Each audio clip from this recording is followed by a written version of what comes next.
On s'est retrouvé donc en CRD pour pouvoir valider les conclusions retenues lors donc de ces consultations citoyennes. Ce fut l'occasion donc pour les responsables des services techniques, ce fut également l'occasion pour les autorités administratives, de même que pour les élus, chacun d'apporter sa valeur ajoutée dans le cadre de la réflexion engagée, dans le cadre donc des consultations citoyennes. Et à l'issue, ce qu'il faut retenir, ce sont les points suivants. Un certain nombre d'attentes et de préoccupations ont été déclinées. Il s'agit dans un premier temps donc de revoir le statut du producteur. Et là, ils ont beaucoup insisté là-dessus parce qu'il faudra nécessairement reconnaître un statut valorisant donc aux producteurs. Au-delà également de ce statut donc de producteur, on a parlé également de la sécurisation foncière. Et à propos donc de cette sécurisation foncière, j'ai dit qu'il faudra nécessairement parler de réforme et également de valorisation foncière. Parce que ce qu'on a constaté, c'est que la plupart du temps, le producteur n'a pas la pleine propriété donc de la terre. Ce qui véritablement pose réellement problème, parce que aussi bien l'urbain que le rural doit être au même niveau du point de vue donc du droit foncier.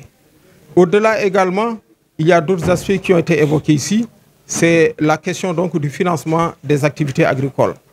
À ce propos, ils ont montré l'insuffisance des ressources qui sont injectées dans ce secteur-là, mais au-delà, ils en ont profité également pour en appeler à la mise à disposition donc de semences de qualité, mais également il faudra nécessairement que les fertilisants soient également d'une quantité suffisante pour leur assurer en fait une production qui soit à la hauteur donc de leur attente. Au-delà également de ces aspects qui ont été évoqués ici, on a montré la question de la restauration donc des sols. Parce que lorsqu'on parle de système de production, il faut nécessairement pouvoir compter donc sur des sols. Et on sait que les sols de la région donc de Kaolack sont dans une certaine situation donc de dégradation. J'en ai profité également pour leur faire comprendre qu'il ne s'agit pas en fait d'adopter une nouvelle loi, mais il s'agit tout simplement de réviser une loi. Et cette loi-là, c'est une loi d'orientation. Il ne s'agit pas donc d'une loi simple, c'est une loi d'orientation qui va beaucoup insister sur des aspects donc d'objectifs stratégiques.